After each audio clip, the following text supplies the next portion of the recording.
सबसे पहले आप सबकी खिदमत में आदाब। आज के जलसे में डायस पर बैठे सभी बुजुर्ग और सभी इनवाइटीज, शबीर अली साहब से हमारा बहुत पुराना ताल्लुक है। जब मैं DIG निजामाबाद 2005, 6, 7, 3 साल था वहाँ। दोस्तों, उर्दू जर्नलिज्म की जब बात होती है तो इसमें दो चीज है, एक उर्दू और दूसरा जर्नलिज्म। उर्दू के बारे में तो शायद जितनी भी बात की जाए वो कम है। उर्दू ज़ुबान में जो मोहब्बत है और जो ताकत है वो शायद बहुत कम ज़ुबान में है। और आज हम जहां खड़े हैं तो जो तेलंगाना का सूबा बना बहमनी सुल्तान के बाद, जब कुली कुतुब शाह ने एक नया सल्तनत बनाया, कुतुब शाही, उस समय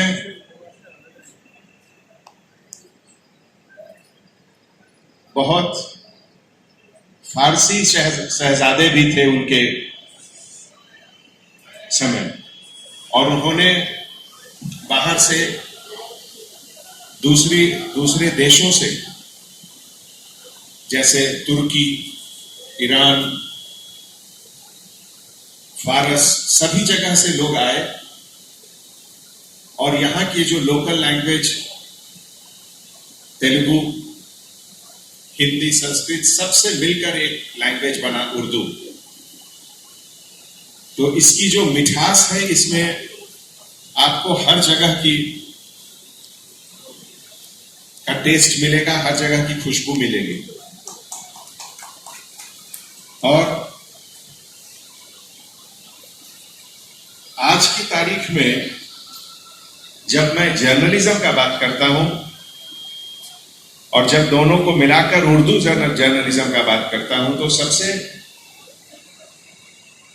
अहम बात मैं यह समझता हूं कि जो आपके लिए एक बहुत बड़ा चैलेंज भी है, और इस चैलेंज से आपको सही तरीके से लड़ना है और आगे बढ़ना है। वो चैलेंज है टेक्नोलॉजी का। ये टेक्नोलॉजी के कारण आज जर्नलिज्म सोशल मीडिया के सामने थोड़ी कमजोर पड़ती दिखती है, और इसलिए इस चीज को आप कैसे लड़कर आगे आएंगे ये सोचना है। और खास करके जो बड़े मैनेजमेंट ग्रुप है मीडिया के, उनके लिए ये और भी अहम बात है। ये कोई जर्नलिज्म से जुड़ा हुआ चीज नहीं है। बदलते वक्त में हर जगह चीजें बदल रही हैं। आप क्रिकेट में देखिए, पहले 5 डेज मैच में 50,000 लोग जाकर देखते थे मैच। उसके बाद जमाना आया 50 ओवर्स का, 1 डे इंटरनेशनल का, और अब आ गया 2020। और सुनने में आया है कि दुबई में अब 10-10 भी शुरू होने वाला है। तो वही चीज जर्नलिज्म और मीडिया में भी। अब 24 घंटे वेट करके अगले दिन का अखबार के लिए किसी को उतना सब्र नहीं है। सोशल मीडिया में 2-2 मिनट में नई खबर आती है, वो सही है या झूठ है वो बात की बात है, लेकिन हर 10 मिनट में खबर जरूर आती है।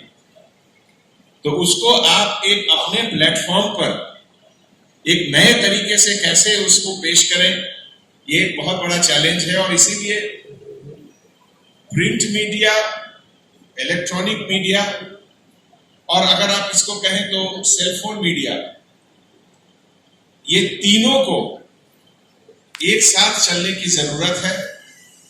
और कोई भी बड़ा ग्रुप हो, आपको एक दूसरे से राइवलरी से ज्यादा उनसे मदद लेने की जरूरत है। आज जर्नलिज्म की जब बात होती है, जर्नलिज्म में प्रोफेशनलिज्म बहुत ऊंचे दर्जे का है और वो किसी भी लैंग्वेज, किसी भी भाषा में क्यों ना हो, इंग्लिश में हो, हिंदी में हो, तेलुगु में हो, उर्दू में हो, सभी अखबारों में बहुत अच्छे अच्छे आर्टिकल लिखे जाते हैं। सभी का सेंटर पेज, सभी का एडिटोरियल वाकई बहुत अच्छा रहता है। तो अगर आप तेलुगु के एडिटर हैं या अगर आप उर्दू के एडिटर हैं, तो क्या आप अपने रीडर को 2 घंटे के अंदर आज तेलुगु पेपर के सेंटर पेज में क्या क्या सब्जेक्ट आया उसको आप ट्रांसलेट करके आप दे सकते हैं क्या अपने रीडर को? अगर आप दे सकते हैं तो आप टेक्नोलॉजी को सही तरीके से यूज कर रहे हैं। और ये कोई बड़ी चीज नहीं है कि आपको ट्रांसलेशन खरीदना, किसी को बुलाना होगा और 50,000 रुपए का सैलरी देना होगा, कुछ नहीं। गूगल में ये फैसिलिटी है, गूगल ट्रांसलेट में ये फैसिलिटी है कि किसी भी लैंग्वेज के स्क्रिप्ट को 2 मिनट के अंदर ट्रांसलेट कर सके। तो अब ये जो लैंग्वेज का जो एक बैरियर है वो बैरियर नहीं रहा। अगर आज ईनाडू में कोई अच्छा आर्टिकल निकला है और आप उर्दू के अखबार के एडिटर हैं, लेकिन आपको लगा कि ये इसकी बड़ी अच्छी लिखावट है, मैं अपने रीडर को भी इसको देना चाहता हूं, आप 2 मिनट में ट्रांसलेट करके आप उसको दे सकते हैं। ये बहुत जरूरी है। ये इसलिए भी जरूरी है कि इससे किसी एक वाक्य के ऊपर अलग अलग कितने नजरिए हैं उसका भी एहसास होता है। और आपके रीडर को ये पूरा हक है ये जानने का कि आप जो ये एक नजरिया पेश कर रहे हैं, क्या इस वाक्य के ऊपर कोई दूसरा नजरिया भी है क्या? अब इस टेक्नोलॉजी के एज में कोई भी न्यूज लोकल न्यूज नहीं रहता है। ये जो लोग कहते हैं ये तो लोकल न्यूज है, नहीं, अगर वो सही न्यूज है तो वो नेशनल न्यूज है। और यहां हैदराबाद में अगर कुछ अच्छी चीज हो रही है तो दिल्ली में भी लोग जानने की कोशिश करेंगे और जानना चाहेंगे। इसीलिए लैंग्वेज का बैरियर अब बिल्कुल नहीं रहना चाहिए। और सही मायने में टेक्नोलॉजी का यूज वही है कि हम कितनी जल्दी से जल्दी अपने रीडर को वो हर कुछ दे सकते हैं जो अवेलेबल है उस प्लेटफॉर्म पे, जर्नलिज्म के प्लेटफॉर्म पे, केवल उर्दू जर्नलिज्म के प्लेटफॉर्म पे नहीं, पूरे प्लेटफॉर्म पे। दूसरी बात उसे भी मैं समझता हूं कि शायद चैलेंज ही है आपके लिए, और मुझे इजाजत दीजिए कहने का कि हर फील्ड में अब जितनी पैसों की ताकत बढ़ती जा रही है, चाहे वो कोई फील्ड हो, तो जो पैसों की ताकत बढ़ती जा रही है तो उससे ऊपर उठकर कहां तक काम किया जा सकता है, यह भी एक बहुत बड़ी चैलेंज है। आज की तारीख में चाहे वो बड़े बड़े इंटरनेशनल टीवी चैनल हो या नेशनल चैनल हो या नेशनल अखबार हो या लोकल यहां के अखबार हो, सबके ऊपर कुछ ना कुछ स्टैंप लगता है, ये उनका, ये उनका, ये उनका, ये उनका। क्या हम उससे ऊपर उठ सकते हैं? कहां तक वो संभव है? और अगर पॉसिबल है तो क्या हम रीडर्स को, जिसे कहते हैं एक ऑब्जेक्टिविटी, वो ऑब्जेक्टिविटी दे सकते हैं क्या? आज किसे वक्त है कि किसी एक वाक्या के बारे में 4 अखबार पढ़े और 2 घंटा लगाए? उतना वक्त नहीं है। तो आपसे भी उम्मीद करेगा कि आप ऑल्टरनेट व्यूज भी लिखें कि हमारा सोचना ये है, हमारी समझ ये है, लेकिन कुछ लोग ऐसे भी इसको समझ रहे हैं। दोनों एस्पेक्ट रहे इसको। तीसरी चीज मैं ये कहना चाहता हूं दोस्तों कि आज आप और हम यहां खड़े हैं, बैठे हैं, हमारी सबसे बड़ी ताकत क्या है? हमारी सबसे बड़ी ताकत है कि हम एक ऐसे देश के सिटीजन हैं जहां 70 साल से डेमोक्रेसी का पर्चा बुलंद है। आज अगर आप जापान, कोरिया से लेकर इधर अटलांटिक ओशन तक देखें तो शायद ही कोई देश होगा जहां सही मायने में डेमोक्रेसी 70 साल से बरकरार है, वो हिंदुस्तान है। तो इस हिंदुस्तान के डेमोक्रेसी के लिए बहुत जरूरी है कि यहां हर व्यूज, हर ओपिनियन को ऊपर रखने का मौका सबको मिलना चाहिए, और वो जिम्मेवारी आपकी है।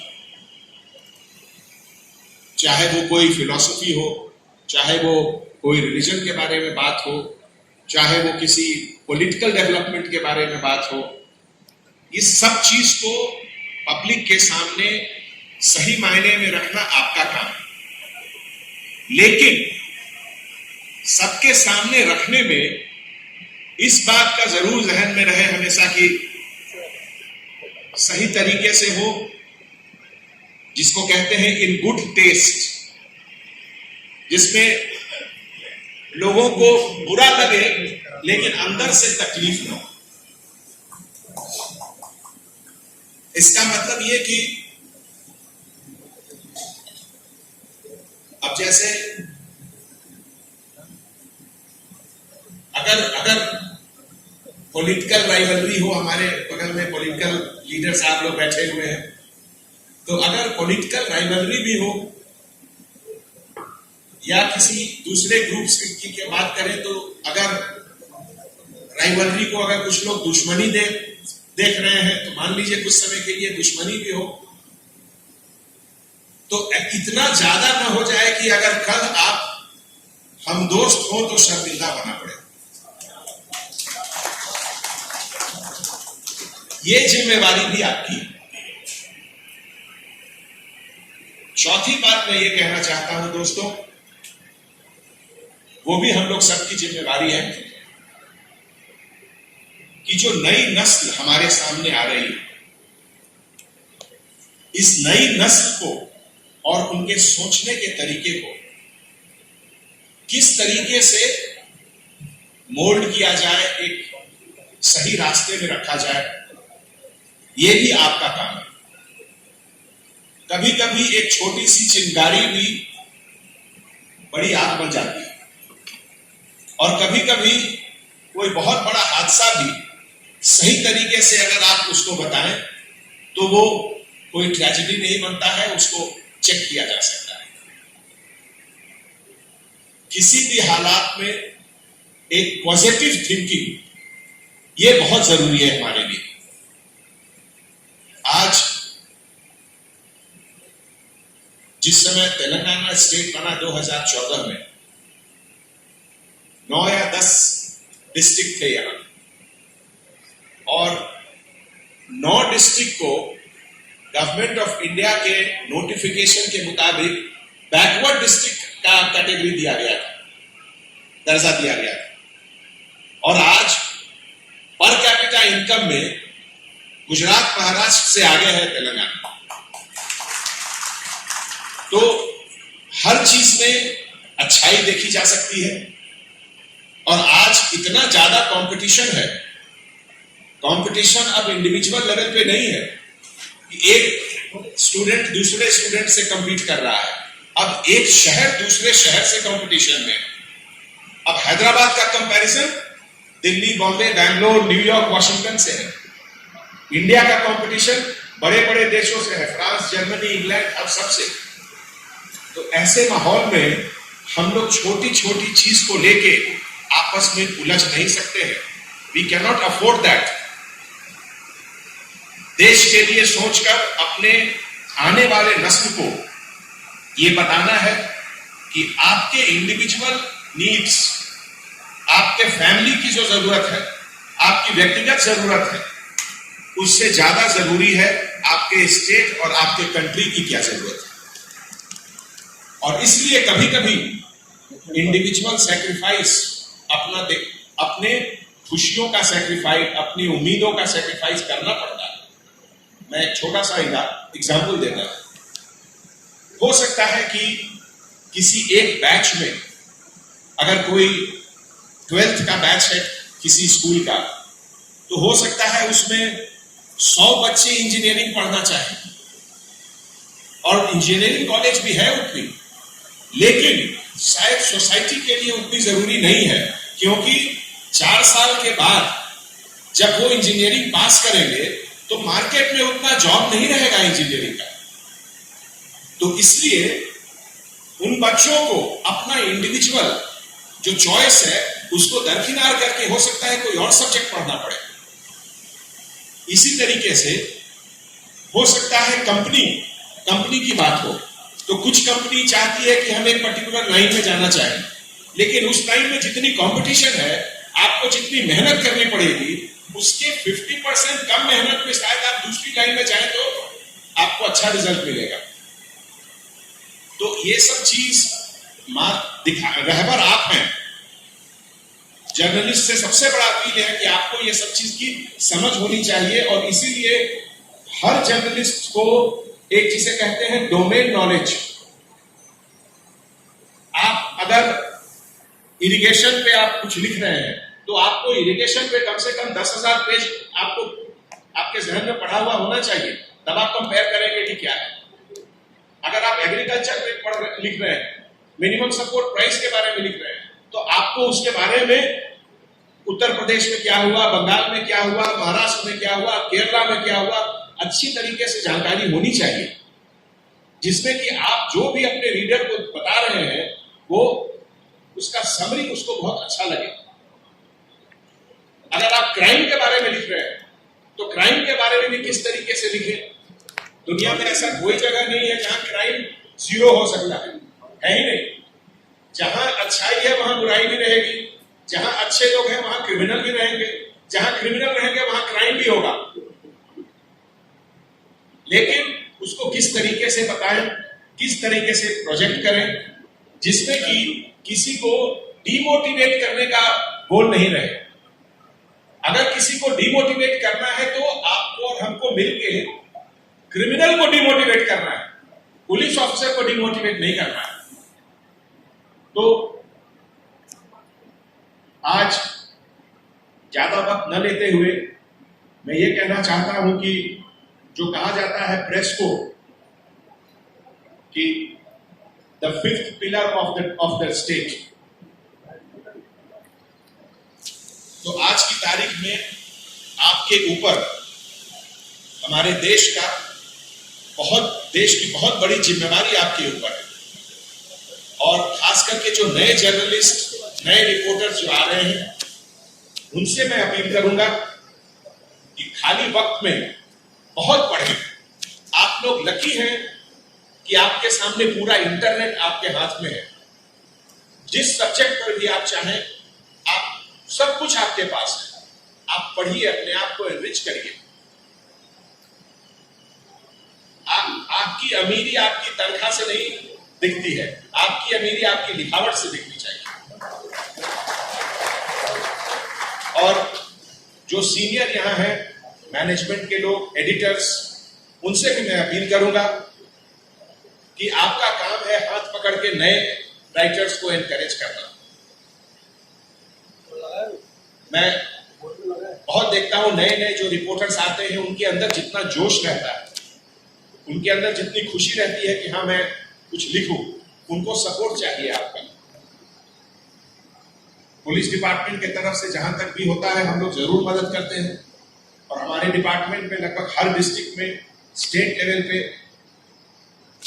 पीआरओ है, और जो भी चीज की जरूरत होती है वो तुरंत जल्दी से जल्दी शेयर करते हैं। एक और चीज मैं खत्म करने के पहले कहना चाहता हूं कि पुलिस डिपार्टमेंट में बहुत बार प्रेशर होता है कि सर आप ये बताइए, वो बताइए, लेकिन कुछ एक वक्त इन्वेस्टिगेशन जब शुरू में चल रहा है तो इन्वेस्टिगेशन की बारीकियत को बताना ठीक नहीं होता है। उसके दो कारण हैं। पहला तो ये कि अगर वो क्राइम अभी पूरे तरीके से सॉल्व नहीं हुआ और इनिशियल लीड्स हैं, वो लीड बहुत तरह के लीड हो सकते हैं। अगर 10 लीड है तो एक लीड सही होगा, 9 लीड उसके गलत होंगे। लेकिन वो 10 लीड अगर आपको हम बता दें अभी, तो हम क्रिमिनल को अलर्ट कर रहे हैं कि कैसे तुम बचो, कैसे तुम भागो। तो पहले जितना कम समय में, जितने कम रिसोर्स में हम लोग उसको पकड़ सकते थे, वो ज्यादा लगे। और आज की तारीख में सबसे बड़ी चीज है रिसोर्स का ऑप्टिमम यूटिलाइजेशन। अगर किसी एक क्राइम को इन्वेस्टिगेट करने में मैं 5 लाख रुपए खर्च कर रहा हूं, 5 लाख रुपए खर्च मतलब हर इन्वेस्टिगेटिव ऑफिसर्स को सैलरी मिलता है। अगर वो गाड़ी में गया कहीं दूसरा स्टेट तो पेट्रोल भरना पड़ता है, वहां कहीं रहेगा तो होटल में उसको खर्च करना पड़ता है। तो ये सब चीज भी बचाना आपका और हमारा काम है। और इसीलिए मैं हमेशा कहता हूं कि आप में और हम में फर्क कोई नहीं है। आप भी पुलिसमैन हैं, हम भी पुलिसमैन हैं। फर्क है कि हम खाकी पहनते हैं, आप सिविल ड्रेस में। तो दोस्तों, मुझे बहुत अच्छा लगा आप लोगों से मिलकर, और एक बार फिर मैं तहे दिल से आप लोगों का शुक्रिया अदा करना चाहता हूं। और आज के इस अच्छे मौके पे सभी को पुलिस डिपार्टमेंट की तरफ से बहुत बहुत मैं आपको हार्टी कांग्रेचुलेशन, शुभकामनाएं सब देना चाहता हूं। हर चीज में हमारे हैदराबाद शहर और तेलंगाना का अच्छा नाम है, जर्नलिज्म में भी बहुत अच्छा नाम है। मैं उम्मीद करता हूं कि आने वाले समय में आप में से नेशनल लेवल पे और अच्छे से अच्छे लोग आए, और हम आपके साथ हैं। हमारे तरफ से जो भी मदद आपको मिलना चाहिए मैं जरूर करूंगा। शुक्रिया। बहुत बहुत शुक्रिया अंजनी कुमार साहब। Director general of police Telangana जनाब अंजनी कुमार साहब जो है अपनी उर्दू दोस्ती का सबूत देते हुए आप सबसे मुखातिब थे। TUWJF की जानिब से रियासती जनरल सेक्रेटरी जनाब सैयद गौस मोहिउद्दीन साहब अंजनी कुमार साहब को तहनीत पेश करें। जनाब अकबर शरीफ साहब,